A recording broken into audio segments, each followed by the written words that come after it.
Well, hello, thank you for watching. This video is about 3 reasons why determinism is wrong and unbiblical. Let's get into it. Let's start by defining our terms here. Determinism is a belief that maintains that everything happens as God determines it should happen. Either God causally determines all of history, or God determines some other principles that directly determine all of history. All right, that's determinism. God determines everything that should happen, and He is the causal effect of everything that happens. Compatibilism is a kind of determinism that a lot of Calvinists will appeal to. Compatibilism says that one is free to do what one wants to do, but what one wants to do is itself causally determined by prior factors, and either by God Himself or by prior factors that are determined by God Himself. So either way, the desire, in compatibilism, the desire of a man is determined by something determined by God or by God Himself. And man is free to do his desire, but man is not free to do that which he does not want or that which he does not desire. He always does that which he desires. That would be compatibilism, trying to make free will and determinism compatible. Now, indeterminism, and I like the term sovereignty indeterminism. I get a lot of the information and the argumentation from this video from a book by John Peckham, and I can link that book, maybe the Amazon link in the description. But he has a good book about all this, explaining all this stuff. Nevertheless, sovereignty indeterminism says that God could causally determine history, but instead He freely grants creatures libertarian free will, and that libertarian free will does have some limits. So God could, He has the power to, He has the ability to cause everything to happen, but He chooses to give mankind free will. That would be sovereignty indeterminism, and that's what I'm going to argue for in this video. Now, this debate is broader than Calvinism versus Arminianism or versus provisionalism, which is what I would hold to myself. But it does have implications for those debates, for the debate of Calvinism versus provisionalism or Arminianism. Calvinists, in some sense, believe in determinism for at least the decisions of salvation, but most often really for all decisions as well. Now, there are a variety of different forms of Calvinism, so this is kind of painting with a broad brush, but I do think that these arguments that I'm going to present are indirect arguments against Calvinism because they are direct arguments against a system that Calvinism is predicated on, that Calvinism is built on, essentially. So let me give you, without further ado, 3 reasons why I believe that compatibilism and determinism are logically, philosophically, and biblically wrong. All right? So reason number one. If determinism is true, God becomes responsible for breaking His own will. If determinism is true, God is the one responsible for breaking His own will. Now, no matter what position you take on this debate, whether you are a determinist, you believe God causes every decision to be made, or you are an indeterminist, where you believe that mankind has the ability to choose something other than what God desires, well, whether you take either form or some middle position, right, compatibilism, we all agree that at some point God's will is not accomplished. And in some sense, God's will is not accomplished. The determinist says that God has a revealed will, which includes His commandments and His desire for all men to be saved. This is God's revealed will. This is what God has shown to mankind, that He says this is His will. Thou shalt not commit adultery. Thou shalt not kill. All of the commandments, and you're supposed to love one another. We could bring a New Testament stuff into here, but all the commandments, the laws that God has shown us, that would be part of God's revealed will. Now, when one of God's commandments or one of God's law is broken, and that does happen, nobody denies that, that shows that His revealed will is broken. All right. Now, the determinist has another set of wills of God, and that would be God's hidden will. So there's a revealed will of God, and then there's a hidden will of God.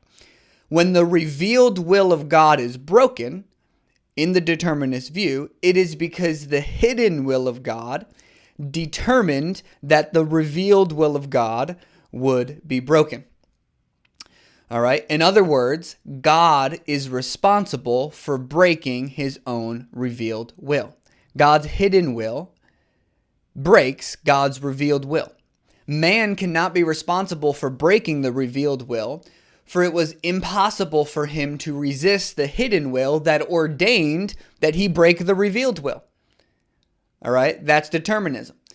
In indeterminism, the culpable agent, the being responsible for the breaking of God's revealed will, is not God, it is man. Mankind has the libertarian ability to break God's will, and thus he is held responsible for breaking God's will. He is the one at risk of punishment. He is the one at risk of judgment because of his disobedience. It is logically inconsistent, at least from my point of view, that God ordain in his hidden will that I break his revealed will and then punish me for breaking his revealed will.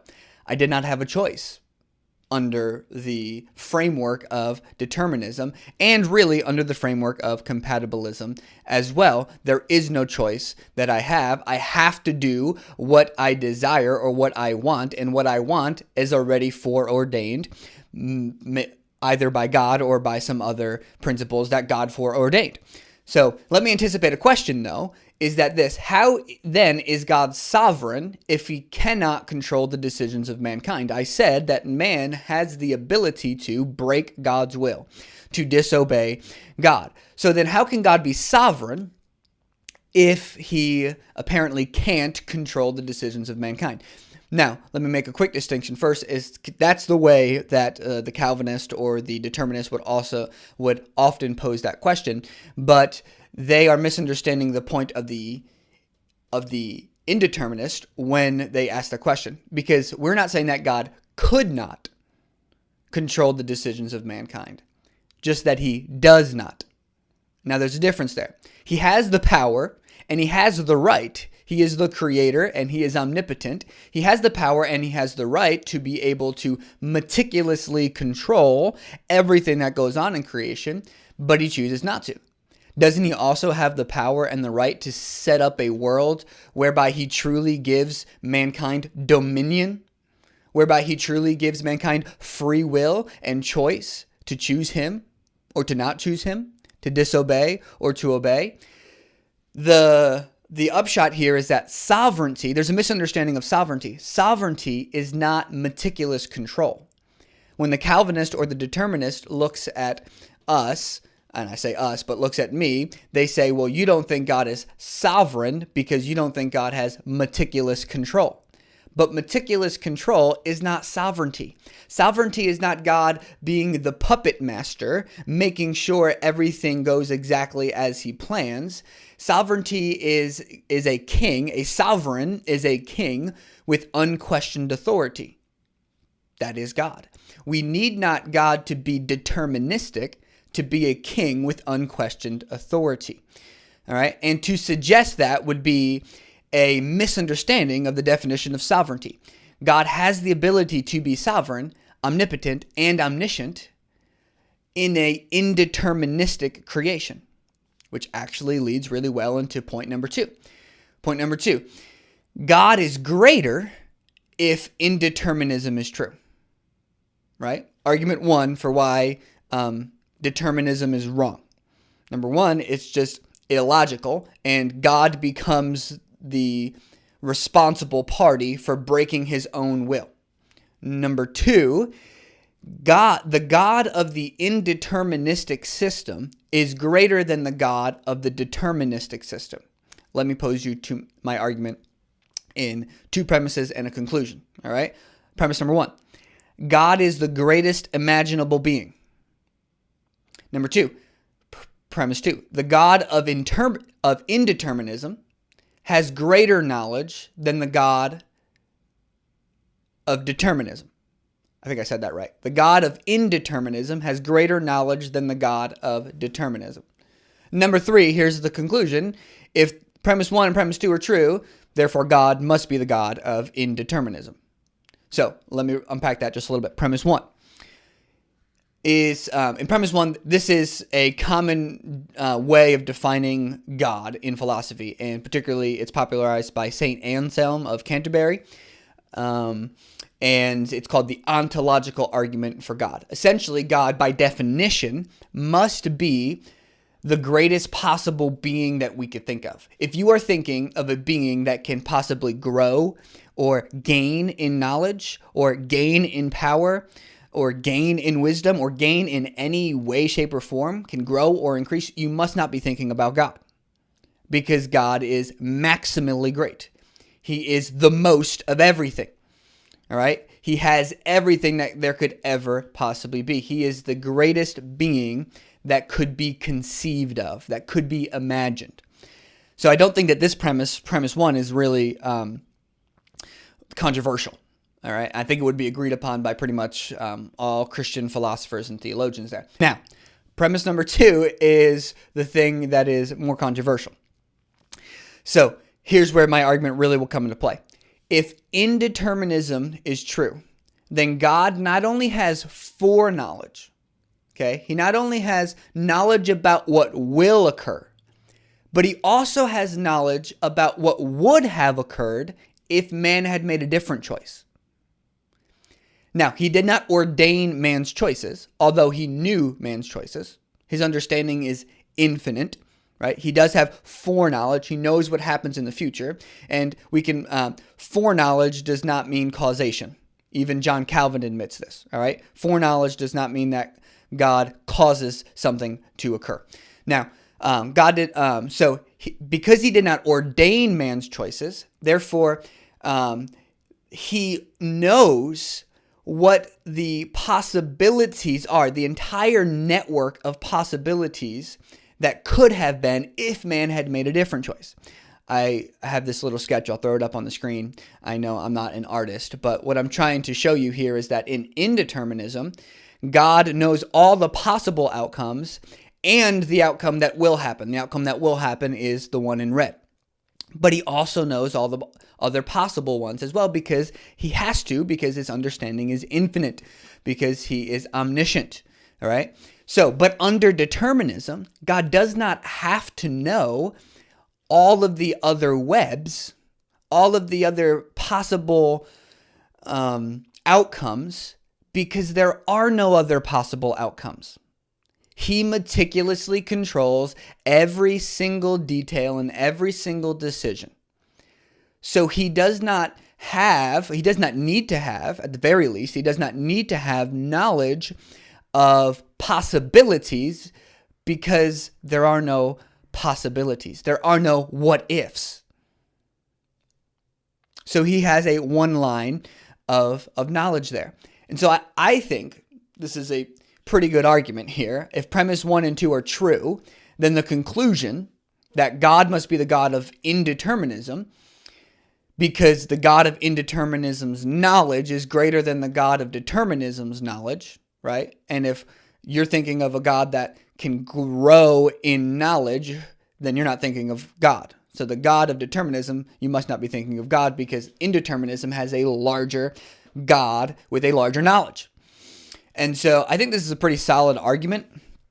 I'm not a philosopher by any means, but if I'm wrong, if I have a point wrong in my argumentation, I'd love to discuss it in the comments or whatever it may be.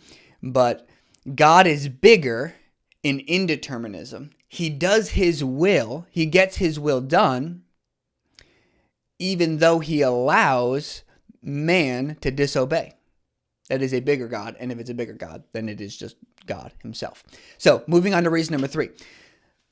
Reason number 3 why determinism is false and unbiblical is because the Bible overwhelmingly teaches that man possesses the ability to resist or reject the will of God. Now, I put this one last because the determinist can appeal to compatibilism when interpreting these verses. They can say, yes, man is free to do what he wants, but what he wants is determined by God or by other factors that are determined by God.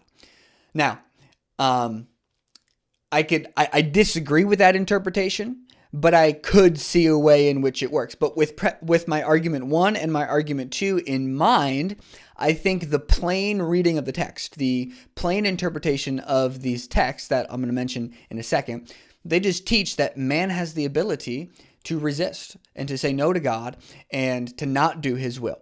All right. So there's so many passages we can point to here. Let me just rattle off a few phrases. In Isaiah 66:4, we see that the people are choosing things that God does not delight in, that do not please God. In Jeremiah 6:19, the people do not listen to, and they have rejected God's law. In Zechariah 10, the people make their hearts as adamant stones, as diamonds. They're hardening their hearts. So they refused to listen. They stiffened their necks, and they would not hear. Jesus would have gathered Israel as a hen gathers her chicks, but they would not. The guests in Jesus' parable would not come to the feast, would not come to the wedding feast. Not that they could not, they would not. They had the ability to refuse the invitation. Luke 7:30 plainly says this: the Pharisees and the lawyers rejected the counsel of God against themselves, being not baptized of him. They literally rejected God's purpose for them. Stephen, as right before he's going to be stoned, he says of the Jewish leaders that they always are resisting the Holy Spirit or the Holy Ghost. I could go on and on with passages like this and other passages where God is pleading with people to choose life. Now, God's pleas to his people are not empty. The people have the capacity to do what God is telling them to do, which is choose life. He's not asking them to do something that they are incapable of doing. They can choose life or they can choose death. They can choose obedience in life or disobedience and death. So those are my 3 arguments. And I didn't want this video to be too long. I want it to be under 20 minutes. So in conclusion, I know the pushback on this video is going to be this: well, you just don't think God is sovereign and God can do whatever he pleases. And I just want to say, in anticipation, to that's a straw man. I do believe God is sovereign. And I do believe that God has the ability to do whatever he pleases. And what he pleases to do is to create a creation that has free will. That is what God pleases. He is so sovereign, actually. He has such unquestioned authority that even though man disobeys him, he still can get his will done. Now, like I mentioned before, how determinists divide God's will into a hidden will and a revealed will, indeterminists divide God's will into an ideal will and a remedial will. God's ideal will is what would occur if everybody at all times did exactly as God pleased. Now, this does not occur because of man's ability to disobey. But God's remedial will is when God takes into consideration the disobedience of man and still accomplishes his purpose. That God, in my humble opinion, is a bigger God and is the God of the Bible. Thank you for watching. Like, share, subscribe. I would appreciate it, and see you next time.